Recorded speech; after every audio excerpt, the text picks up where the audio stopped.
Hi, Randy. Hi, Carly. So wonderful to be here with you today. Fantastic to meet you. What a great inspiration you are. As are you. Wonderful Oh, work.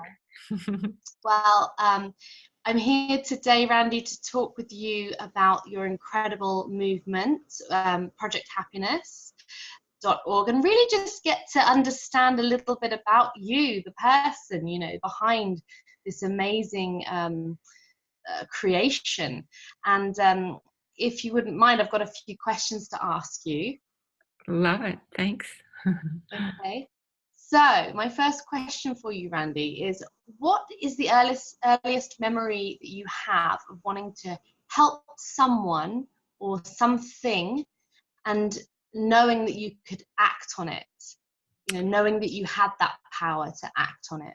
Yeah, I think from a very young age, even as a child going through school, I always had the desire, and I don't know where it came from, but a desire to help students or other young people realize their passions or their dreams. It was almost like a fantasy that wouldn't it be great if one day I could help some students or get through school, find their passions, realize their dreams. And that seed of an idea has never left me. It's just kind of shown up in different forms. Mm. So in effect, that was your passion as a young person. Your passion was to help others find their passion, which is very a wonderful quality to have. Um, okay, amazing. So fast forwarding then to the idea of Project Happiness. What how do you go from thinking about this idea to actually putting the practical wheels in motion? Yeah. Well, I had never even imagined that I would be doing what I'm doing today, because it wasn't sort of an intentional plan that this is what I'm going to do and these are the steps that I'm going to take. Um, Sometimes life has plans for you Yes, and you exactly. discover them along the way. And Yeah. this was one of those things. So um, when my teenager was going through a really tough time, I was, wanting to help and looking for resources that could be of help.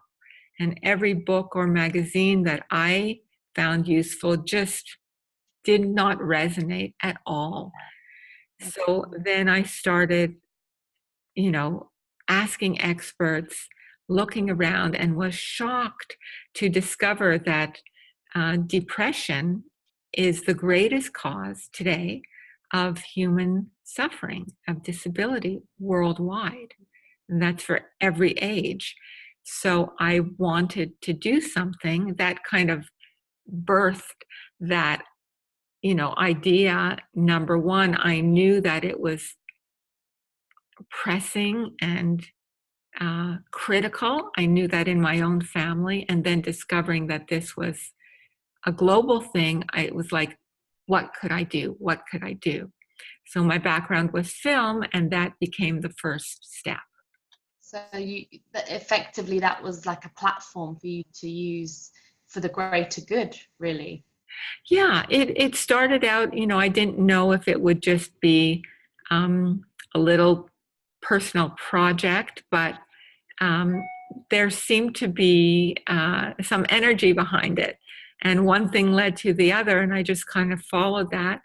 And, through a series of serendipitous events, I have to say, um, that led me to the Dalai Lama, the different Yeah. students in different countries, and that's how it began. Yeah. Amazing. Wow.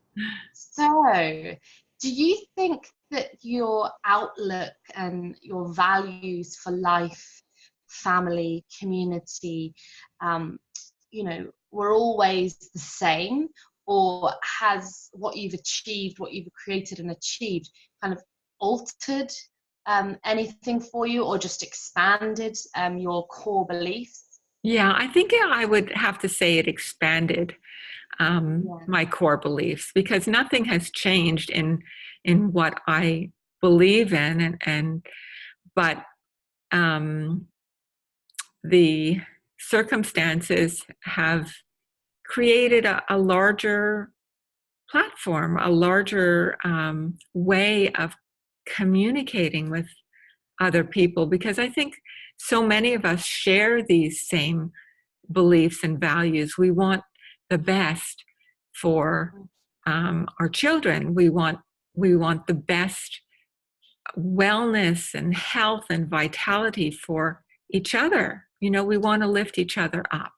So I just feel very fortunate that all these things kind of came my way, and Yeah. I was A, lucky, but B, also open, because I think we have clues around us all the time, Yeah. signs, clues. But if we can see them, be open to them, that's when something can gain momentum. Great. And yeah, exactly. My next question for you actually was, did you face any challenges along the way since creating Project Happiness? But from what you're saying, it sounds like it's a case of law of attraction almost. If you're putting a Yeah. vibe out there, it just sort of gets momentum. But were there challenges? Oh, so many. Yeah. Just like anything in life, there are always challenges, and I think it depends on how we meet them. Um, Exactly. Yeah. so I think I have learned a lot through the project in terms of the things that we teach to children in school. Are there the same things that the same principles for people of any age? Like, what type of mindset will you adopt? A fixed mindset that keeps you stuck and limited, or a growth mindset, which allows you to think that, if you work at something, um, you will progress, things will open up. Even something that can be seen as a failure, you actually makes you stronger, you know? So, Absolutely. yeah, Right. Amazing. So just two more questions for you, Randy. of course. You mentioned that we can sort of educate from childhood, these opportunities and options we have of how to view life. But say, for example, you come across someone who may never have had that original option. How do we re-educate people, if you like, because obviously our childhood and our growth, our experiences all contribute to where people are at today, now, in their thoughts Yeah. and their life. Yes, and you know that so well, and working with all the emotional issues and the body issues and the trauma and so on. Yeah, so I think there are many modalities, and you know one that we use is to introduce to people the concept that they have choices in their life. Yeah. Choices are so, even to think that you have a choice.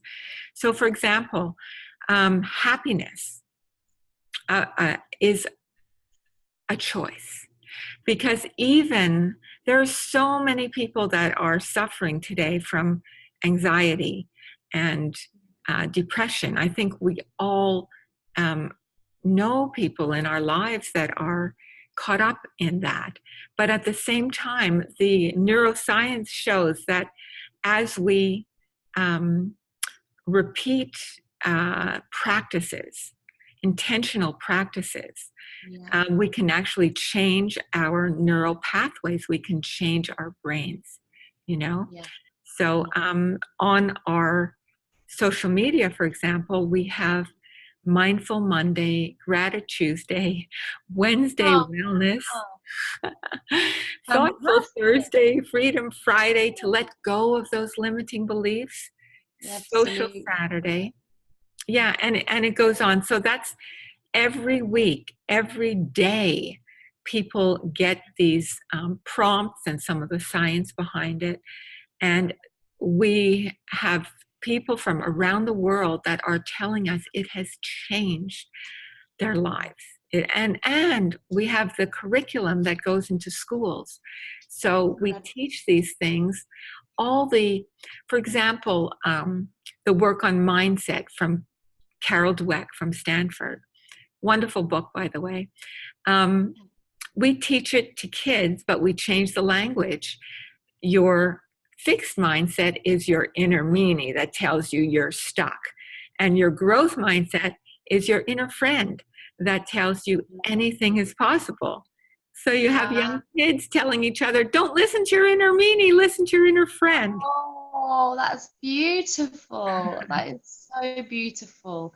And I think children, they're like sponges, aren't they? Yeah. I think, my belief is that we all start as pure joy. That's how we begin life. And really it's about reconnecting with, our true self is joy, isn't it? So 100%. 100%. I agree with you 100%. And so it's really allowing people to tap into what they already have inside, Right. regardless of what's happened in their life or what's going on in their life. Fantastic. And I really want to know, Randy, what it was like to meet the Dalai Lama. How did you feel when you experienced his presence? Well, I'll give you two stories. One, when I saw him on stage for the first time, and he was doing, asking people to close their eyes and meditate on compassion, right? And he was standing at the edge of the stage, and I opened my eyes for a moment, looked at him, and I could not only see the compassion on his face, but I could feel like the field of compassion, an energetic field that was so present, it brought tears to my eyes. It was so powerful. And then meeting him in person with the students from the Project Happiness documentary, everyone was nervous, they were agitated, they were little anticipating. When he walked into the room, it's like something shifted. There was just a whole different vibe of peace and openness and joy. It was, I can't even put it to words, but it was really powerful. Oh, fantastic. Thank you so much for your time, Randy. Oh, it's been a pleasure. Absolutely privileged to be able to speak to you today. And you've got all the information on your website, projecthappiness.org. And Yes. people can access the Project Happiness through Facebook with all the fundraising and the events and the news through Facebook, I take it. Yes, through Facebook, Project Happiness, and also our website. And I just want to invite everyone to take part in something really fun. What we are doing right now is a virtual race for wellness, and it's a way to get active in the name of mental health. And basically, do a month of fitness, register on the website, and it could be yoga, it could be walking, it could be running, it could be whatever helps Yeah. you. And then you just log in your miles or your Oh, hours, wow. and Amazing. every sign up supports our programs in Project Happiness. Beautiful. So that's the wellness race, Yes, September the 15th, for a month. And yes, you can register through Facebook or projecthappiness.org. It was yes. fantastic to speak to you. I'm Carley Chamberlain. I've been reporting for Wellness TV News today, and I'm just so privileged and honored to have had this opportunity to talk to you, Randy. I feel the same way, Carley. Thank you so much.